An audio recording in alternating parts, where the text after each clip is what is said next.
Aujourd'hui, l'émergence des nouvelles règles au niveau de la relation internationale fait qu'on regarde l'Afrique avec plus de respect et de crédibilité. Et Madagascar fait partie de ces espaces à conquérir. Sa localisation est intégrante à tout, alors qu'auparavant on assimile sa position comme un handicap. Dans une génération, Madagascar comptera 50 millions d'habitants. Et tandis que la plupart des pays au monde se soucient de l'épuisement de leurs ressources naturelles, Madagascar commencera à peine à exploiter les immenses richesses de son sous-sol et de son environnement marin. Ses dirigeants veulent en faire un pays émergent. L'ouverture de Madagascar vers les pays aujourd'hui développés, qu'il s'agisse des pays occidentaux ou des nouvelles puissances économiques asiatiques, et tout particulièrement le renforcement de son économie maritime et de son tourisme pourrait constituer son levier de développement. Or, il se trouve que du fait de concours de circonstances, l'océan Indien est en train de devenir un centre géopolitique et stratégique mondial. D'après les prévisions, la croissance mondiale va continuer à être dominée par les grands pays du continent asiatique. Et dans ce scénario, l'Afrique constitue le continent pourvoyeur des matières premières. Ainsi, le développement économique des pays émergents se traduit par un déplacement des routes maritimes qui ne sont plus transatlantiques, mais dans le sens sud-sud. Tous les ports de la région océan Indien ont pris conscience de ce nouvel enjeu. Mieux, ils se sont déjà préparés en considération des impacts économiques de cette nouvelle donne. Pour Madagascar, il ne peut être pas trop tard pour suivre le pas des ports voisins. Et comme faut-il qu'il prenne conscience de ses atouts et qu'il exploite ceci en sa faveur.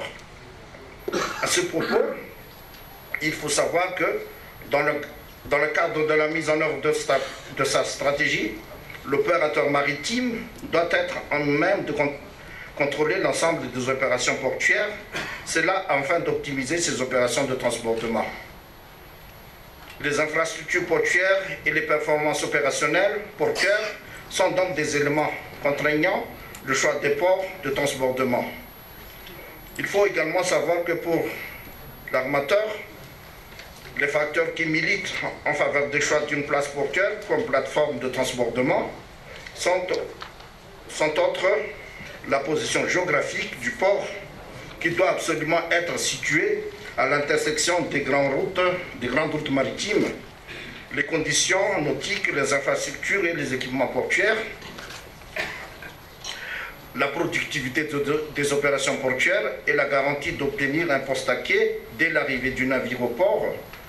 Ces conditions sont importantes pour ne pas perturber la planification des rotations des navires.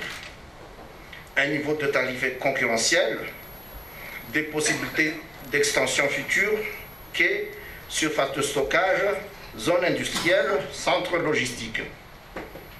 Compte tenu de sa position géographique et grâce au développement de l'axe sud-sud, Madagascar, à travers le port de Thomas, présente des avantages multiples pour devenir une plateforme de transportement et pourrait en tirer profit. En effet, situé dans le sud de l'océan Indien, Madagascar a une position géographique importante et qui lui permet d'être au centre des transferts vers l'Amérique latine, l'Asie et l'Afrique. Cependant, la désuétude et l'insuffisance des infrastructures actuelles présentent un blocage pour le développement de Madagascar, et cela depuis plusieurs décennies. Le moment est maintenant venu et c'est l'opportunité pour Madagascar de décoller son économie à travers le développement du port de Tamatave. Durant ces 10 dernières années, les puissances économiques sont en train d'investir de plus en plus en Afrique avec une série de constructions d'infrastructures, ce afin de transformer ces avantages en développement réel. Auparavant, du fait de la progression accélérée du trafic des conteneurs, la SPAT a été amenée à prioriser la modernisation du port de Thomas et en priorité les infrastructures relatives à l'accueil du trafic conteneur. Si le plan prévu n'a pas encore été totalement réalisé, il a eu le moins le mérite d'avoir été mis en rail, cela avec les récents projets d'extension réalisés au port de Thomas. Aujourd'hui, le problème de saturation en outrance au port de Thomas ne se pose plus. Il ne reste plus qu'à chercher les sources de financement pour réaliser les autres phases du projet d'extension. Mais depuis, comme le secteur portuaire et maritime est très évolutif, d'autres priorités sont apparues, notamment avec la route maritime océan Indien. C'est en considération de celle-ci que nous vous soumettrons ces deux projets.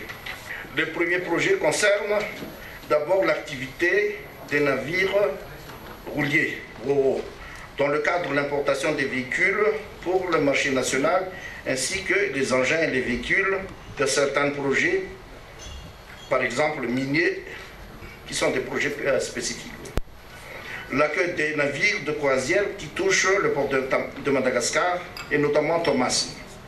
Je dois avouer qu'à ce jour, tant le trafic de véhicules en importation que celui des croisières constituent à être traités sur des installations portuaires qui ne sont pas du tout en adéquation, ni avec l'évolution actuelle et prévisible des filières, ni en rapport aux besoins exprimés par les acteurs.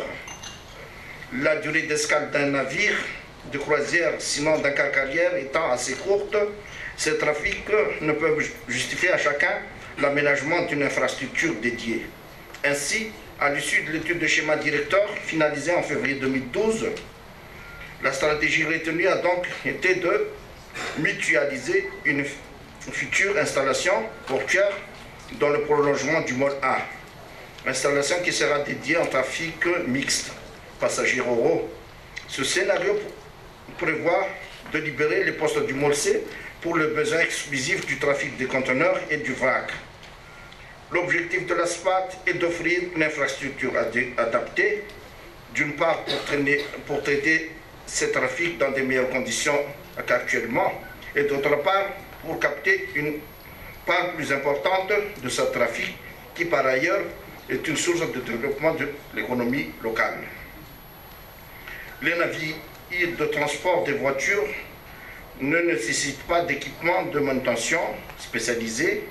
En effet, ils sont chargés et déchargés via le principe roll-on-roll-off. Les navires utilisent leur propre rampe de transfert de voitures. Ils n'ont donc pas besoin d'infrastructures portuaires spécialisées. De l'autre côté, sur l'axe route nationale numéro 2, Bi-Setsark-Faf, Thomasna 2, à 15 km de la ville, la SPAT prévoit d'aménager une aire de stationnement ou parking destinée aux véhicules transportant des conteneurs, des marchandises et des produits pétroliers. Pour assurer un développement d'activités économiques en synergie avec les activités du parking, le projet a intégré des secteurs d'activité et de services capables de répondre aux besoins des professionnels, des visiteurs et de la population. Honorable assistance, tel est grosso modo le contexte dans lequel s'inscrivent les deux projets. J'estime qu'il n'est nul besoin de démontrer l'intérêt pour la relance de l'économie nationale. Je voudrais juste ajouter que l'opportunité est à portée de main. Il suffit juste de le saisir et surtout de soutenir la réalisation de ces projets, comme d'autres dans divers secteurs, afin que le décollage économique de notre grande île sorte du domaine de l'utopie pour devenir une réalité au profit de tous.